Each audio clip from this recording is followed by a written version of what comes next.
Good afternoon, my Earth friends. I'm your friendly neighborhood Plutarian, and this is The Adventures of Not Enough Spoons.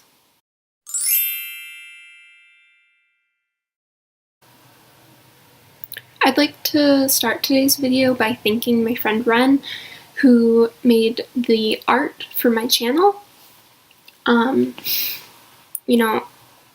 I sent her a picture and was like, can you do something similar to this, only change this and this, and make it look like me? And she was like, yeah.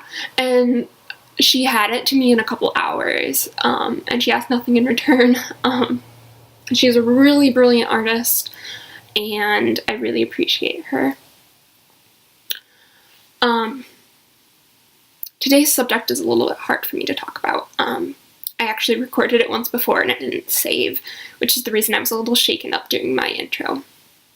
I'm going to talk about our mental health system here in America, my experiences with hospitalizations and residential care, and how I think things need to change. So, to give you guys a little bit of background, I was hospitalized for the first time in the fall of 2016. I had attempted to transfer to Michigan Technological University, and while there my anxiety became so severe that I was having multiple panic attacks per day. I stopped being able to go to class or to meals, and eventually I was sent home on medical leave.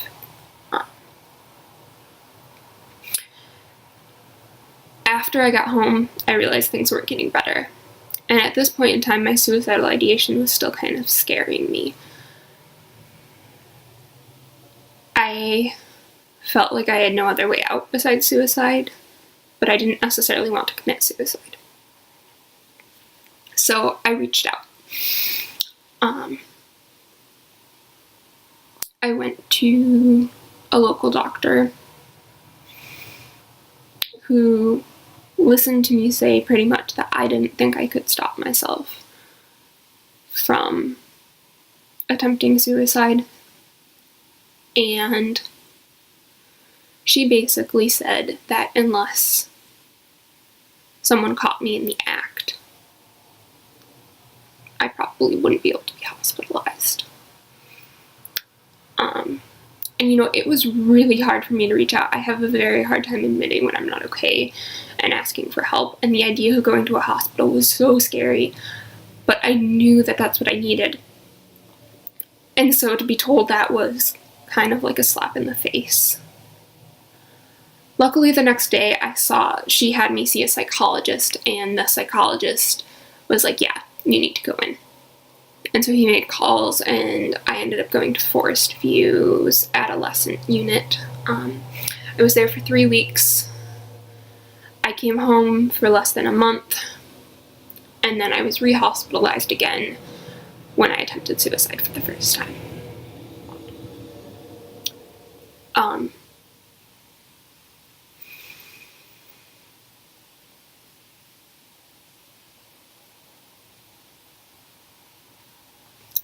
So, that's my first issue with our mental health system.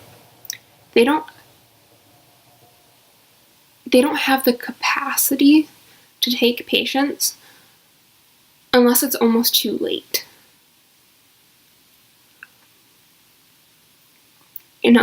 So many suicides are preventable, and if people could just get the help they needed, they might not get to that point. But until they get to that point, they can't always get the help they needed. And another huge issue is insurance and costs. It costs thousands of dollars a night to stay in a hospital or a residential care facility. And for people that don't have excellent insurance, they oftentimes can't afford it. I know people who can't even really afford counseling. And for a lot of people, these are medical necessities. They can't stay alive unless they get the help that they need. If it was any other sort of health problem, anything physical, that there was a good chance of them dying from, there are laws in place that say that hospitals have to help them, even if they can't afford to pay for it. And there's nothing like that with our mental health system.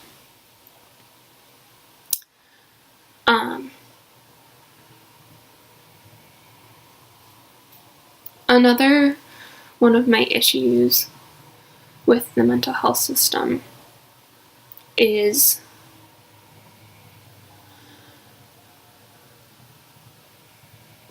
the care that patients receive when they're hospitalized or even in residential care. I ended up going to 6 weeks of residential after my second stay in the hospital, which was 8 weeks. And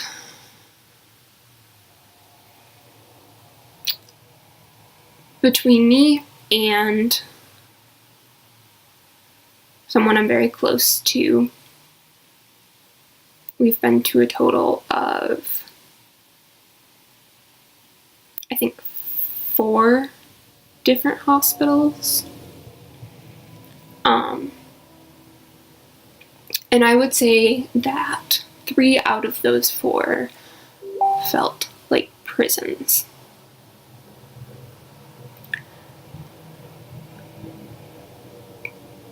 You know, the walls were cement. We had very little time outside.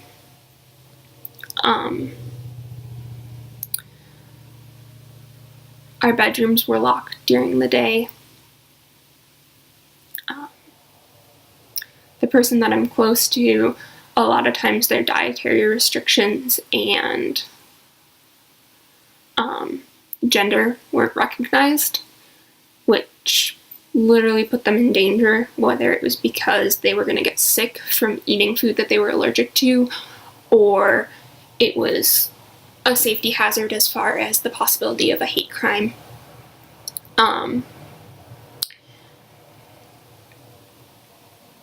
And a lot of these places cause you to feel like you just need to get out, and they can make you worse. I know people who have, well, and even myself, when I was at residential, I pretended to be okay so that I could go home. And like I said, I know other people who have done this at hospitals.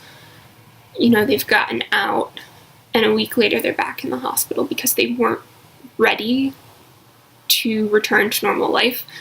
But the hospital experience was so awful for them that they couldn't handle being there anymore. And I think that really needs to change. There's also a huge emphasis in the hospitals on medication, I've found. During my second hospitalization, I was put on a heavy-duty antipsychotic despite not having any psychotic symptoms, and I basically turned into a zombie until I stopped taking that medication. Hospitals are supposed to be short-term places that don't necessarily fix your problems, just get you stable enough to return home or to a different place to work on them, which I completely understand. You know, our hospitals, there's not enough of them, they're understaffed, and for a lot of people, staying in the hospital too long can cause them to become dependent on it. But I think there's also a really big push to get people out the door, and a lot of times those people aren't ready. So I really think hospitals need to pay more attention to how their patients are actually doing, and make sure that they're actually stable and not just pretending to be stable or seeming okay enough that they can be sent home. You know, during my second hospitalization before I went to residential, I was told by a doctor that I wasn't safe enough to go to residential and they couldn't help me anymore, and that my mom probably wouldn't take me home like that. So I was literally threatened with homelessness until I pretended to be okay enough to be sent to residential. And by the time I got to residential, I was so done with doctors and hospitals and feeling like I was trapped that I pretended to be okay for 6 weeks until they let me go.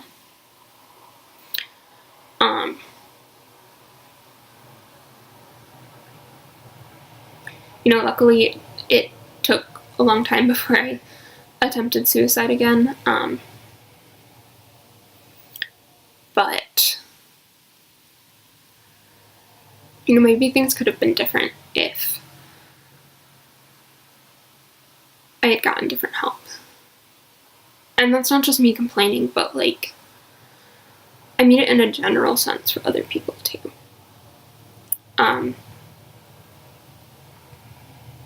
There's also a big stigma around mental health, even when you're working with mental health professionals, that people with mental illness are just seeking attention or, making a big deal out of nothing. And I think that really needs to stop, because it makes it hard to reach out. It makes it hard to be honest. And it makes it hard to see a point in continuing living. I am very lucky that my last hospitalization at U of M was a great experience as far as psych hospitals go. The staff was great. The environment was great. They didn't just try to medicate me and send me home. They tried to help me as much as possible, and they would not send me home until they were sure that I would be safe. And I just felt like everyone there went above and beyond to help me as much as possible. Even the visiting hours, instead of being 1 hour twice a week, it was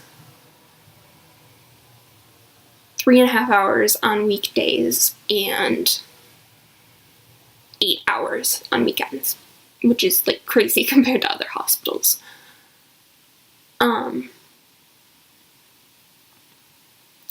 So I really just think that there needs to be a push to get people the help that they need and to recognize when people are struggling before it gets to such a severe point that they attempt suicide, or before they get to a point where they're not getting the help that they need because they can't afford it. Like I said, things like therapy and sometimes hospitalizations are medical necessities for some people. And we are denying them that basic need and pretty much saying, because your illness isn't physical, we don't have to treat you. And that's not fair. So yeah, sorry this was kind of a rant. Sorry I had trouble getting some of the words out. But I thank you all for watching, and I will see you next time.